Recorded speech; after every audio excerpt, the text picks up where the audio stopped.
Welcome back to Objective 3 of Chapter 14 in our 3A1 series. In this objective, we'll explain the environmental factors that affect corrosion, and this will be another quick objective. So first of all, we've got 8 topic of areas here to discuss, so quite a few, but there's only a little bit of information about each one. So for the first one to mention, let's talk about fluid velocities. Now, fluid velocity literally means the velocity of the fluid passing through the piping, for example, measured in meters per second. Now, high fluid velocity can be just as bad as low fluid velocity. So velocity is something we have to consider when designing a piping system or when operating a piping system.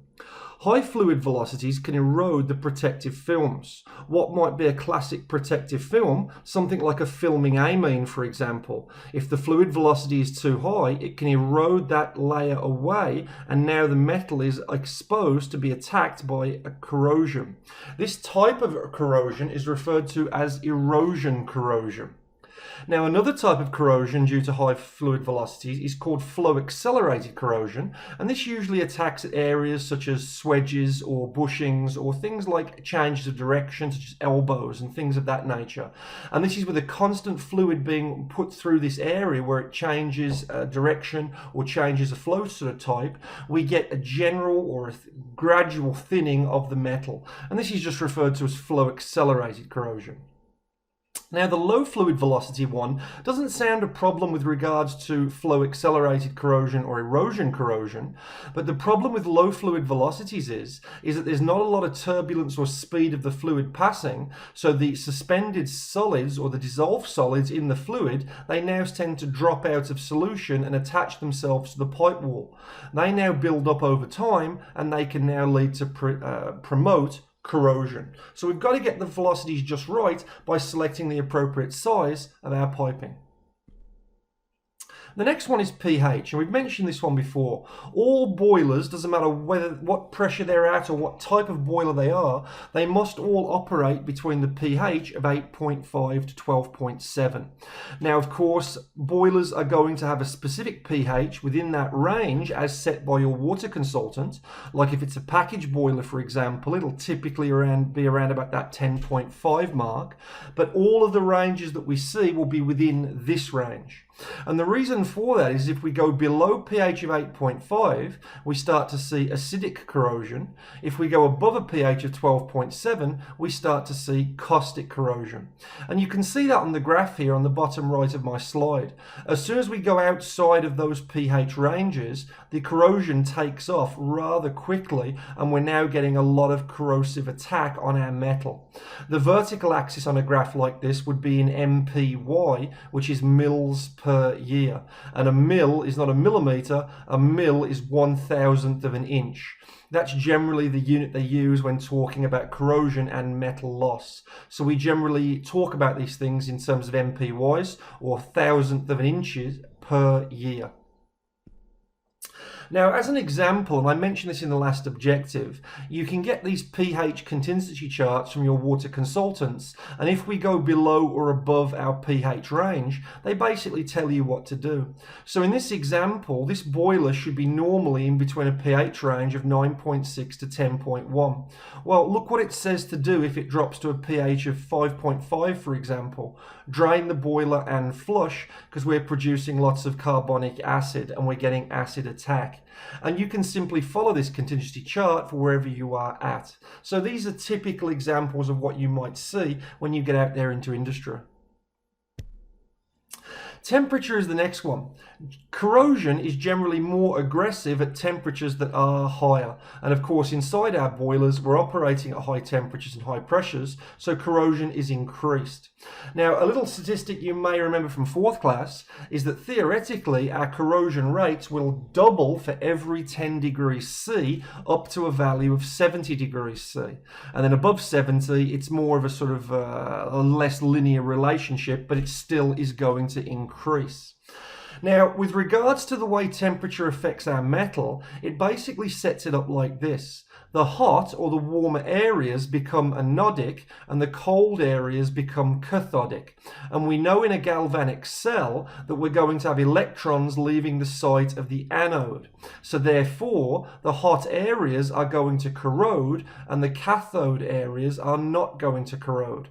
Now this of course can cause uneven corrosion across an area, which is something we definitely do not want. Temperature variations, whether they be hot and cold through things like starting up too quickly, are also going to cause expansion and contraction of our metal, which of course is going to put the metal under undue stress, especially tensile stress, and that of course is one of our promoting factors for our stress corrosion cracking, whether it be sulfide, caustic, or even chloride corrosion cracking. With regards to oxygen content in the water, it's quite a simple relationship in that the greater the oxygen content in the water, the greater polarizing behavior of our materials. And that basically means that the more oxygen there is in the water, there'll be a much greater or a higher rate of electrons leaving the anodic sites and depositing on the cathodic sites. So when oxygen increases, so does corrosion. And we can see here that it also dependent upon the temperature. As our temperature increases here on our graph, you can see our rates of corrosion are going to increase. And here's what I was talking about earlier. You can see on the vertical axis of this graph here, it's in MPY. That's mils per year or thousandth of inches per year. And you can see at higher temperatures, the oxygen comes out of solution more readily, so is going to cause greater corrosion. Now the red line on the top of our graph here is only at 50 degrees. Imagine what it would look like in our boiler if the saturation temperature is, say, 280 degrees. So oxygen must be eliminated. Okay, the next one is cathode and anode sizes, and we know this affects our galvanic cell action as it was one of those 5 that we spoke about back in Objective 1. Basically, the ratio of the cathode to the anode is going to affect the rate of corrosion. Now, it's also going to affect the type of corrosion. If we have a very large anodic site, we're going to get generalized or uniform corrosion, where the corrosion will be evenly spread across a wide area. If, however, we have extremely small anodic sites, then these can develop things called deep pits, like in oxygen pitting. Now, with regards to a deep pit, it's not going to take much metal to work its way through the entire metal surface. And that can be a real problem as it's a very aggressive type of corrosion.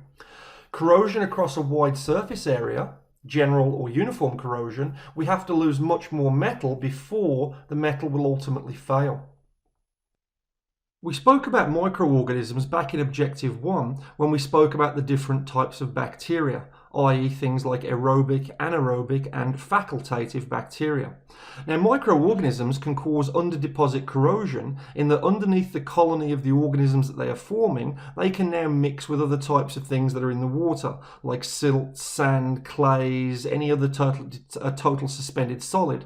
And then below them, they can end up creating anodic areas where anaerobic bacteria, for example, underneath a layer of aerobic bacteria, can now start eating the metal or creating things like corrosive environments by adjusting the pH. Another example is with enhanced oxygen corrosion, and this is basically where the organisms end up producing oxygen via chemical reaction, such as in, for example, sulfate-reducing bacteria, where they're going to be breaking down the sulfates or the phosphates and releasing oxygen into the water. So organisms, as we mentioned previously, they can be a real problem and can also be quite difficult to get rid of. Our next one is dissolved gases and solids. The solids are pretty straightforward in that they can interfere with our agents or our inhibitors. What kind of agents might we mean? Things like filming amines, for example, inhibitors, rust inhibitors or corrosion inhibitors. They'll basically affect the coating of the metal with our chemicals, and that of course is going to lead to corrosion. Now they can also increase the fluid's conductivity. If we have more solids in the water and these solids can be conductive, then we're going to get increased conductivity, which is going to increase our TDS, and that can also lead to increased corrosion. With regards to gases predominantly we're talking about carbon dioxide and oxygen. Well, of course, we're trying to go and get rid of those in the deaerator, which is going to limit them to 5 to 7 ppm. If the deaerator is working correctly. And then we can also get rid of our oxygen further on then with chemical deaeration with either oxygen scavengers, and then our CO2 can be addressed on the back end in the condensate system with our amines. These are either blending amines, filming amines, or neutralizing amines. And basically all of those just affect the pH or coat the surface so corrosion can't attack. The last thing to mention here then is for cooling water systems. And cooling water systems can be a real problem in that they are very oxygen-rich environments, and also they generally have a lot of sunlight on them as well, as these things are located outside in the fresh air. Now, any type of environment like that is going to be a breeding ground really for especially things like bacteria or iron bacteria and slime and things of this nature. During the harvest time, especially in this province, we can end up seeing an increase in high dissolved solids when the farmers are out harvesting, as all of that particulate matter will now be in the air, and the cooling tower acts like a giant vacuum and ends up sucking this up, generally due to the induced draft inside of our cooling tower. We can also have high temperature changes from extremely cold in the winter to very hot in the summer. Therefore, that will promote corrosion as well. The pH, if it's not treated, will end up going too low. And then finally, as I've mentioned, biological growth can be a problem here also. And there are various types of biological bacteria that can grow inside of our cooling towers. And so we need to inject things like oxidizing or non-oxidizing biocides into them to control them. There are other nasty ones as well, like Legionella, and we'll discuss those in 3B1. Okay, so that's it for Objective 3. Another nice, fairly straightforward, quick one. So give this a quick read, and then when you're ready, let's come back and talk about some corrosion inhibitors in Objective 4. So, see you back soon.